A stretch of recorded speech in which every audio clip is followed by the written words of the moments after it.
Tires are the foundation of every vehicle, and it's not as simple as just putting air in your tires or making sure they have enough tread depth. There's a lot that goes into it, so let's get into it. So in this video today, we're gonna talk about how to read all the information on your tires, how to maintain your tires, and lastly, how to take a look at the tread on your tires and see if your vehicle is trying to tell you something. And we're gonna be demonstrating this with my 1996 Ford Ranger and our 2011 Hyundai Sonata. So taking a look at any wheel and tire, you're gonna find a bunch of gibberish on here, but let me show you exactly what you need to read. First off is gonna be tire sizes, and they're gonna be broken up in 3 different numbers, separated by a little /, and then you also have a Z or an R, a couple of letters, and then some more numbers. We're really just focusing on the numbers. So the first number right here is gonna be the width of the tire. The second number is going to be this sidewall portion, how tall the tire is. And then lastly, it's going to be the entire size of your wheel. That's what that tire is for. So this is a 17-inch wheel, which means that it's 17 inches big. Next up, you're gonna see some other letters and numbers. This one says 98W, which is going to be the speed rating and the weight rating for the tire as well. Typically, that's not all that important, but it is in some cases if you're looking for a specific type of tire. So just because this tire is for the size of vehicle doesn't mean that it meets the weight rating or speed rating of how fast this is gonna go. 98 means it can go real fast. This Ranger really doesn't need to go that fast, but that's okay. So say for instance you wanted to go online and purchase a tire for your vehicle or research any stores that might have your tire, you would type in this number right here, 255, then /40, and then followed by the letter. So ZR in this case, this is gonna be a Z-rated tire, which means that it's supposed to go real fast. And then plus the 17 right there, indicating that it's for a 17-inch wheel. And then if you wanted to narrow down your search results even better, you can do the speed rating and the weight rating. Though it's best to consult your actual sticker in your door jamb, because that's gonna have the accurate information as to what your tire needs. These are aftermarket wheels on an aftermarket tire, on an aftermarket truck, so nothing matches. Some other helpful information you can find on their tire is going to be things that say tread wear, traction, and temperature rating. Now, tread wear can range anywhere from 0 all the way up to like 800 or 900 of what I've seen. And tread wear is really going to indicate how long your tire is going to last. High performance tires like this one right here, it's going to have a lower rating, 320. Like on my Shelby, it'll have something like 80, because it's not meant to last long, it's meant for maximum performance and grip. So that's what tread wear is going to indicate. And an average tire you're going to find is going to be anywhere between 400 to 600 tread wear rating. The higher the tread wear, the longer it should last. The second 2 bits of information are going to be traction rating and temperature rating. So traction is how good is your tire going to hook up on dry surfaces, and this one's indicated by AA, which is the best. I don't know why they did AA or they didn't do A1, but you're going to see traction ratings anywhere from C, B, and A. Usually a regular all-season tire is going to have a traction rating of B, which means it's not going to have the best traction, but it is going to have a right in the middle for the compound and tread wear it has. And temperature rating, this isn't really that much importance, but temperature rating is going to be A. These tires can get really hot and not degrade down that fast. If you find a tire that's in a B or a C category, watch out, because if you live in a hotter climate area, those tires will wear way faster. And the last bit of information, which is arguably the most important, is when the tire was made, which is signified by DOT, which stands for date of tire. Now at the very end of DOT, you're gonna find this little bracket of numbers and letters. What you're looking for is the last 4 numbers. This one says 08 of 19. That isn't the August of 2019, that's actually gonna be the 8th week of 2019. Now typically when it comes to tire ages, you want to buy tires that are within 4 years at max, because if tires are sitting for too long and they're not being used, they can start to dry rot. Thankfully this tire does not have any signs of dry rot, or else I'd show you, but it looks like deep cracks on the sides and even sometimes on the surfaces of the tire, which indicate it's dangerous and it's dry. It's dried up over time. Any car tire could actually have really good tread still, but it could have severe dry rot, which is not safe to drive on. I highly recommend getting rid of those tires and getting new ones.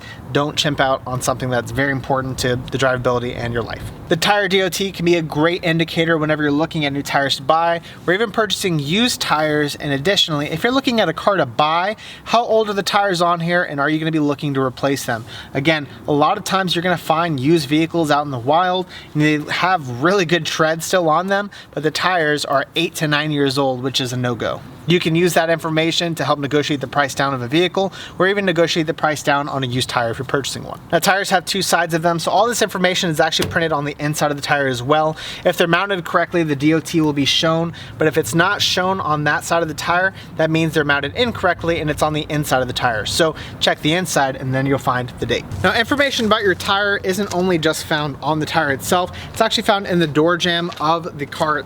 Every manufacturer puts a little sticker dictating all that information. We're gonna show you on this Hyundai because my truck is so old, it's really hard to read.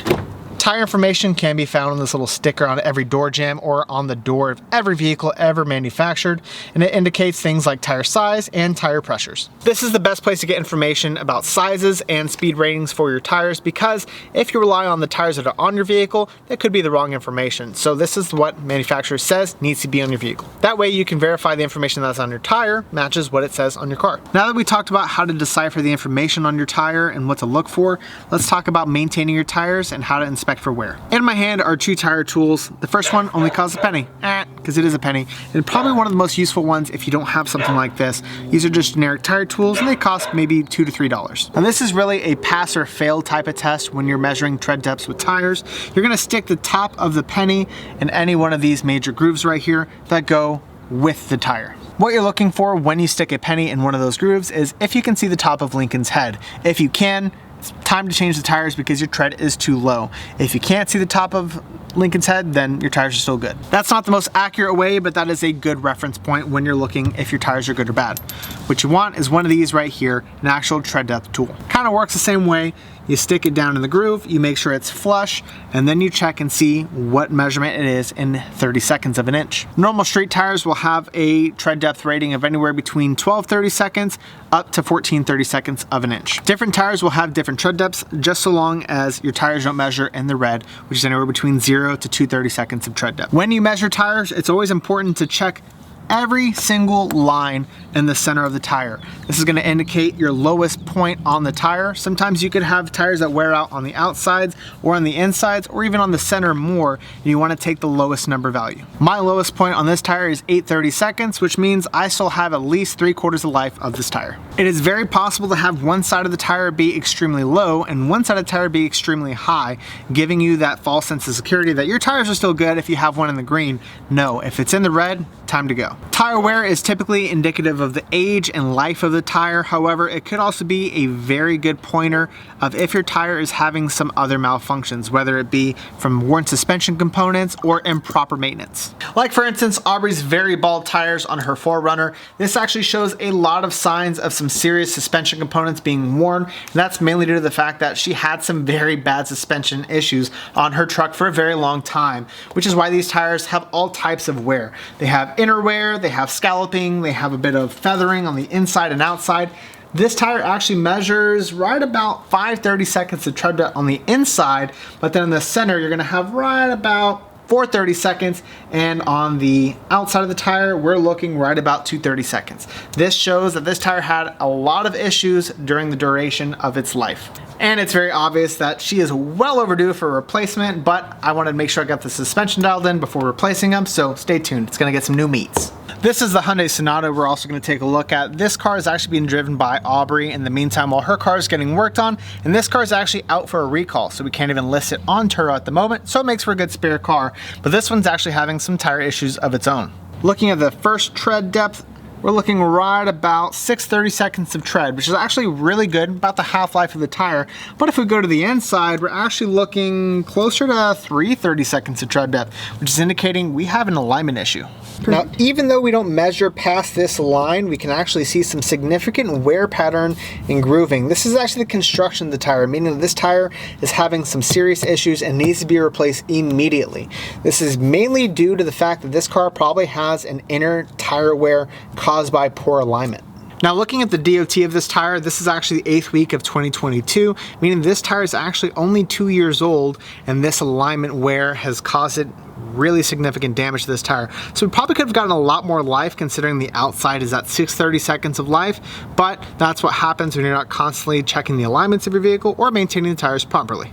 This is a really good reminder that you should be checking all parts of your tire when inspecting your tires thoroughly. Just because the outside is at half-life doesn't mean the inside is also at half-life.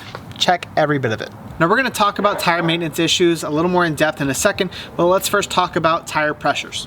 Tire pressure is probably the #1 killer of tires outside of alignment wear issues. Keeping your tires filled up with air is super important. A lot of people will rely on things like tire pressure monitor systems to show a light indicating that their tire pressure is low, but that doesn't mean that that is what you need to go by whenever looking at tire pressures. In Texas, for instance, we have a lot of temperature changes throughout the day. We even have temperatures as low as 40 to 30 degrees, and in the daytime it'll be anywhere to 60 degrees like today. Now you can check your tire pressure by either using your TPMS sensors in your vehicle, or if you have one of the fancy ones that show the pressure in each individual tire. Those are accurate to a point. You can also use a manual tool, or you can even visually inspect your tire. But it's important to note that if your tire doesn't look low, doesn't mean that it isn't low. Every tire has a tire pressure valve, and it's located underneath this little tiny cap that you can simply screw off without any special tools other than just your 2 fingers. If you find that your tire pressure is low, you can usually go to most gas stations, quick lube oil change places, or dedicated tire shops to air up your tire, usually free of charge. If you don't air up your tire properly or stay consistent with airing up your tire, it could result in a burn ring, which is usually a big, nice bald pattern on the sidewall of your tire, which needs to be replaced immediately. If you ever see a burn ring on your tire is now toast. The one time of year where tires really become an issue is the winter. Now you might notice whenever temperatures start dropping and the weather gets colder outside, your tire pressure light will start illuminating more often. This happens because whenever temperatures start dropping, air molecules start compressing together and you have less pressure in your tires. A common misconception is that because it's cold outside, that's why your tire pressure light is on, and that's okay, and that's actually not true. So yes, your tire pressure light may be on because it's cold outside, but you need to fill up your tire to the correct pressure, no exceptions. Low tire pressure can not only damage your tire to the point of no return, but it can cause significant tire wear issues over the life of the tire if your tire pressure is too low or too high. If you have significant tire wear issues or persistent problems even after replacing your tires, some of the issues on your car could be things like wheel bearings, inner and outer tie rod failures, worn shocks or struts, high tire pressure, low tire pressure, alignment issues, worn rack and pinion boots, worn bushings on your lower control arms or even your upper control arms, and out of balance wheels. It's a great thing to keep in mind when maintaining your own personal vehicle or even looking at a car to buy. Hopefully this information was very useful to you, and as always guys, be sure to hit that like button, hit that subscribe, and hit that notification bell, and we'll see you in the next episode.